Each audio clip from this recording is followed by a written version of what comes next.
के बारे में पूरा इंडिया जानता है। कड़कती ठंड में दिल्ली बहुत ही खूबसूरत लगती है, पर इसी ठंड में हमें देखने को मिलता है खूब सारा कोहरा, घना कोहरा जो एक चादर की तरह पूरी दिल्ली को ढक देता है। पर क्या हो अगर ये कोहरा अपने साथ कुछ ऐसा लेकर आए जो आपकी जिंदगी ही बदल दे। आज की कहानी है याविन और उसके दोस्तों की। याविन और उसके दोस्त दिल्ली के बढ़ते पोल्यूशन से परेशान हो गए थे और कुछ समय के लिए दिल्ली से बाहर जाना चाहते थे। उन सभी ने मिलकर हिमाचल जाने का प्लान बनाया। 3 दिन बाद ही उन्होंने कैब हायर की और सुबह 4 बजे अपनी ट्रिप के लिए निकल गए। याविन और उसके दोस्तों को लेने आया ड्राइवर बहुत ही हंसमुख और खुश मिजाज था। कुछ ही समय में उस ड्राइवर की दोस्ती सभी से हो गई थी। उन लोगों को घर से निकले हुए करीब 4 घंटे हो चुके थे। सुबह के 8 बज रहे थे। आसमान में अब भी अंधेरा छाया हुआ था। तभी गाड़ी में बैठे सभी लोगों को सामने रोड पर एक घने कोहरे की चादर दिखी। वो कोहरा इतना गहरा था कि उसके आगे रोड दिखाई ही नहीं दे रही थी। याविन ने नोटिस किया कि उनका ड्राइवर जो पहले बहुत मुस्कुरा रहा था, अब अचानक से बहुत सीरियस हो गया है। उसके चेहरे का मानो रंग ही उड़ गया है। याविन को लगा कि शायद ड्राइवर कोहरे में गाड़ी चलाने से घबरा रहा था। याविन ने ड्राइवर के कंधे पर हाथ रखा और उससे कहा, भैया टेंशन मत लो, धीमी स्पीड पर गाड़ी कोहरे से निकाल लेना। तभी उस ड्राइवर ने याविन को देखा और सहमी हुई आवाज में कहा, मेरी आपसे विनती है, कोहरे से निकलते वक्त प्लीज गाड़ी की खिड़की बंद ही रखना, भूल कर भी मत खोलना। ड्राइवर इतना डरा हुआ था कि याविन और उसके दोस्तों की हंसी छूट गई। इस पर उस ड्राइवर ने बताया कि वो जिस इलाके में है वहां कभी कोहरा नहीं आता और जब कभी ऐसा कोहरा आता है तो वो अपने साथ एक छलावा, एक झूठ, एक माया लेकर आता है। याविन और उसके दोस्तों को ड्राइवर की बात पर विश्वास नहीं हुआ। उन्होंने उसकी बात को अंधविश्वास बोलकर नकार दिया और देखते ही देखते उनकी गाड़ी कोहरे के अंदर चली गई। कोहरे की चादर उनकी उम्मीद से काफी बड़ी थी। ड्राइवर धीरे धीरे गाड़ी आगे चला तो रहा था, पर किसी को आगे का कुछ भी नहीं दिख रहा था। अचानक ही गाड़ी में बैठी रिया को अजीब सी बेचैनी होने लगी। उसे बिल्कुल सांस नहीं आ रही थी। वो ड्राइवर की बात को भूल गई और उसने गाड़ी का शीशा खोल दिया और अपनी गर्दन गाड़ी के शीशे से थोड़ी बाहर निकाल ली।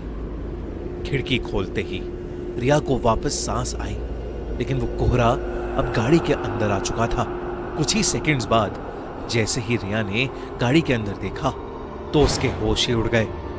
गाड़ी रोड पर चल रही थी, पर उस गाड़ी के अंदर रिया के अलावा और कोई नहीं था। रिया की सांस वहीं अटक गई। याविन, रवि और ड्राइवर तीनों ही गाड़ी से गायब थे। गाड़ी अपने आप आगे चल रही थी। रिया ने गाड़ी से कूदने के लिए गाड़ी का दरवाजा खोलने की कोशिश की, पर गाड़ी लॉक थी और जोर लगाने पर भी उसका लॉक नहीं खुल रहा था। वो जोर जोर से गाड़ी के अंदर चिल्लाने लगी। तभी कुछ ही देर में धीरे धीरे वो गाड़ी खुद ही रुक गई और दरवाजे का लॉक अपने आप खुल गया। रिया ने बिना कुछ सोचे समझे गाड़ी का लॉक खोला और गाड़ी से बाहर भागने लगी, पर उसे अपने आसपास घने कोहरे के अलावा और कुछ भी नहीं दिख रहा था।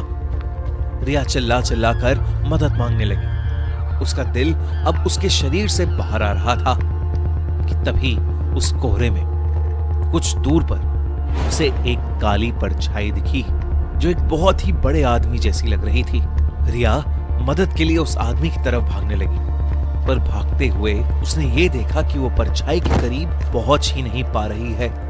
वो परछाई हमेशा उतनी ही दूर होती जितनी पहले थी। इससे पहले रिया कुछ भी समझ पाती, उसे महसूस हुआ कि जैसे उसके पीछे कोई खड़ा हुआ है। रिया अब इतनी डर चुकी थी कि उसके अंदर पीछे मुड़ने की भी हिम्मत नहीं थी। पर हिम्मत करके जब रिया ने पीछे देखा, उसकी रूह कांप गई। रिया के पीछे एक 12 फीट लंबा काला साया था। लंबे काले साये को देखकर रिया बुरी तरह कांपने लगी। तभी अचानक रिया को पीछे से एक बहुत जोर का धक्का लगा और वो नीचे गिर पड़ी। याविन, रवि, वो ड्राइवर और रिया अब भी गाड़ी में थे। रिया ने जैसी वो खिड़की खोली थी, वो बेहोश हो गई थी। उस ड्राइवर ने उसके बेहोश होते ही रवि को जल्दी से वो खिड़की बंद करने को कहा।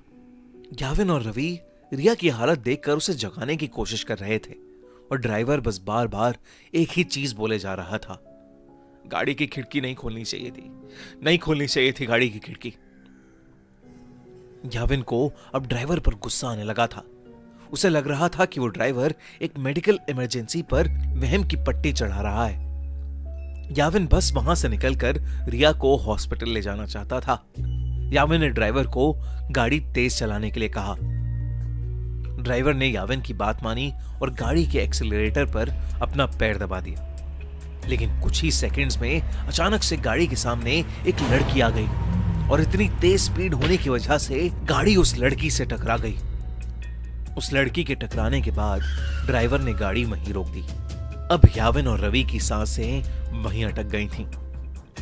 याविन तुरंत गाड़ी से उतरकर उस लड़की को देखने गया। उसने देखा कि एक लड़की खून से लथपथ रोड पर उल्टी पड़ी हुई थी। याविन ने जैसे ही उसकी शक्ल देखने के लिए उसे पलटा, उसका दिल दहल गया। वो खून से लथपथ पड़ी लड़की कोई और नहीं बल्कि याविन की दोस्त रिया थी। याविन को कुछ समझ नहीं आ रहा था क्योंकि रिया तो उसके साथ गाड़ी में थी। याविन दोबारा गाड़ी की ओर गया और उसने देखा कि पूरी गाड़ी बिल्कुल खाली थी। गाड़ी के अंदर और कोई भी नहीं बैठा था। याविन को कुछ समझ नहीं आ रहा था। वो बहुत ज्यादा डर चुका था। याविन ने रिया की बॉडी को उठाकर गाड़ी में रखा और खुद ड्राइवर सीट पर बैठकर गाड़ी को चलाने लगा। याविन उस घने कोहरे में बस तेजी से गाड़ी चला रहा था।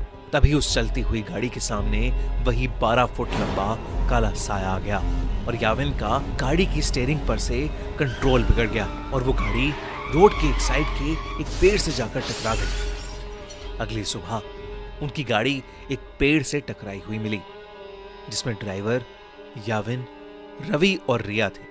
वो चारों उस कोहरे की रात जिंदा तो बच गए, लेकिन यावी के सर पर चोट आने की वजह से उसका मानसिक संतुलन बिगड़ गया और रिया को इतना गहरा सदमा लगा कि अब उसे हर जगह सिर्फ वही काला साया दिखता है। अगली बार कोहरे में जाओ तो अपनी गाड़ी की